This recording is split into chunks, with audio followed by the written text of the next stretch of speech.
assunto, pro torcedor que tá cobrando o Bruno Henrique de não assinar logo, pensa que ele já esperou o Flamengo. Agora, que, né, ele precisa também colocar de forma bem cautelosa a vontade dele. E o que ele está pedindo ao Flamengo é exatamente o que outros clubes estão oferecendo. É isso. Ó, no Vasco o impasse com a 777 parece estar mais próximo do fim. Acabou, na verdade, ô Pedrosa. Na mídia internacional, a SAF do Cruz Maltino é vista como uma incógnita no futebol. Vamos ver o VT? Mas era essa leitura que nós brasileiros tínhamos quando a 777 chegou aqui no Vascão, né? E o Careca vai falar sobre isso. Cadê o VT? O dinheiro finalmente está na conta. Depois do atraso, o Cruz Maltino recebeu a última remessa do segundo aporte da 777 Partners. Até a última quinta-feira, o Vasco tinha que ter recebido os 120 milhões. Porém, foi depositado apenas 76 milhões e meio até sexta-feira. Com isso, a 777 estava inadimplente. Mas a empresa havia apresentado comprovantes de transferências e, como na segunda era feriado nos Estados Unidos, apenas no final da tarde de ontem que a empresa voltou a ficar em dia com a SAF vascaína. O atraso poderia ter abalado o clima entre as duas partes e o Vasco, inclusive, ter tomado medidas mais rígidas para recuperar 51 das ações da 777 e assumir o controle da SAF. No entanto, o clube preferiu adotar o diálogo. O problema no pagamento virou assunto até do The New York Times, num artigo que explica a situação da 777. Passados os problemas de dinheiro, o clube irá aproveitar os dias sem jogos para melhorar São Januário. Outras obras só poderão começar a ser feitas quando o Brasileirão terminar. A SAF já realizou vistorias e especialistas identificaram 28 pontos frágeis. E é justamente nesses locais que São Januário vai receber reformas.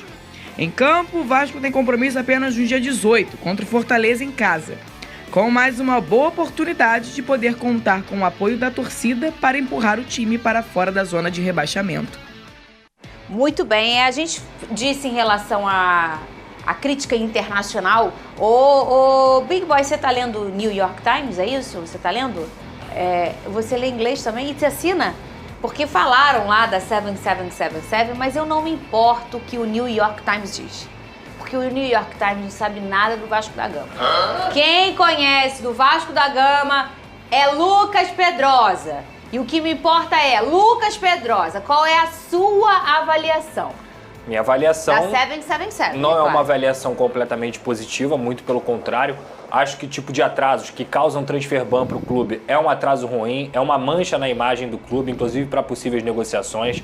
Eles atrasaram o pagamento em 30 dias, mesmo tendo a carência, mas pagaram, fizeram o que eles falaram que iam fazer, inclusive em 3 depósitos de 7 milhões de dólares e conseguiram. É sério, parece brincadeira, eu não duvido nada que isso tenha sido feito de propósito. Foram 7 milhões, .4 milhões... pra ser 777? Você não entendeu isso, porque não? Aí depois, aí depois eu que sou supersticiosa, não botafoguense. Eu acho que eles que são supersticiosos. Que eles fizeram isso? 7.4, 7 e 7,5.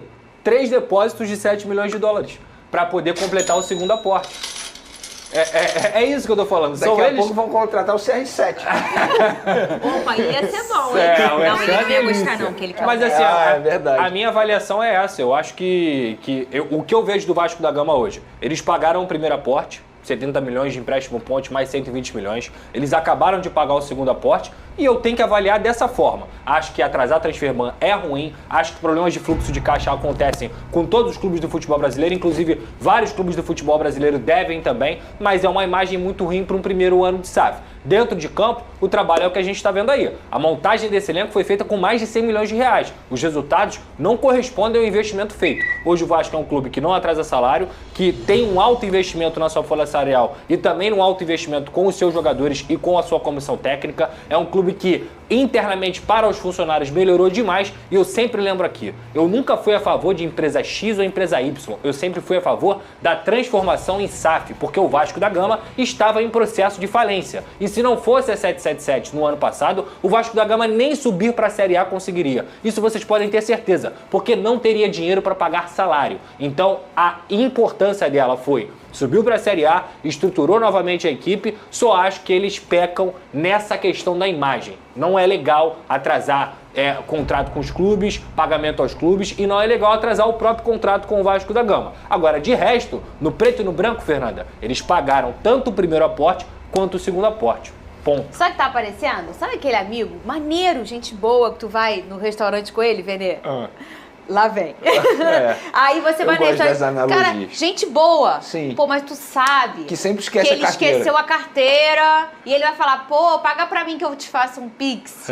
Aí, pô, tu fala, tá bom, Vene, eu pago. Aí tu paga. Eu tenho um amigo assim, pô. Aí depois Alô, Leandro.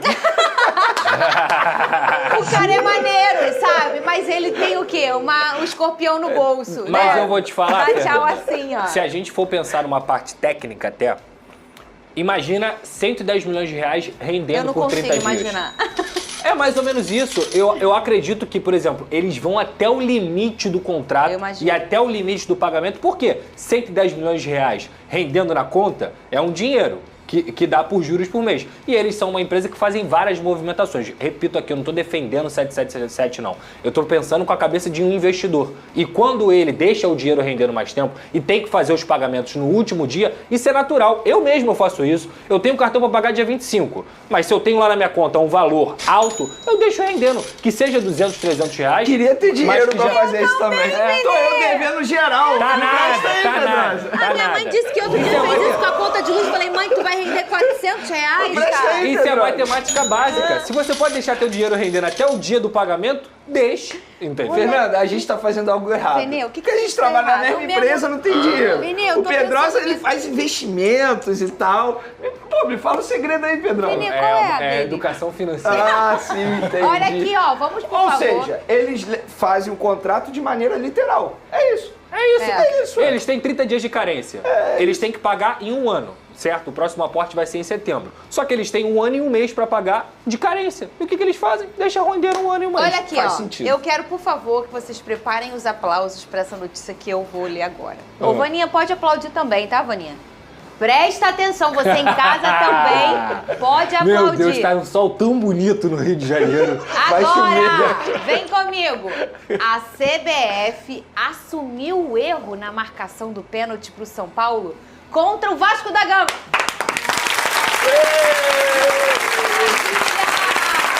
Vamos ver agora o que foi dito pela...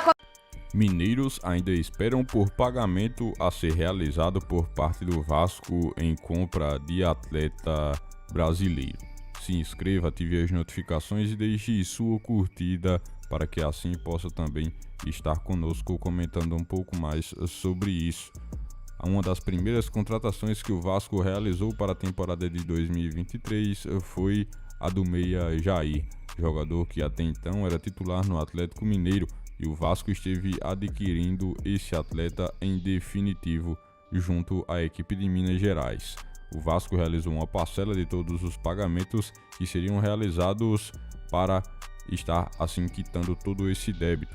No entanto, ainda não conseguiu pagar nenhuma das parcelas sobre essa questão envolvendo o Jair, o Atlético Mineiro e o pagamento do mesmo valor. O Vasco ainda encontra em déficit e ainda espera também pelo aporte da 777 Partners para que assim possa estar dando prosseguimento a todo esse assunto e pagando ao Atlético Mineiro, que ainda espera por todo um retorno do Vasco. Na minha opinião, o Vasco realizou sim algumas contratações bem equivocadas para a temporada de 2023 e agora terá que arcar com todos esses custos, tendo em vista que inclusive Jair não é mais nem titular no Vasco. Você, torcedor vascaíno, o que acha sobre isso? Comente aqui abaixo, se inscreva, deixe sua curtida e vamos todos juntos discutir.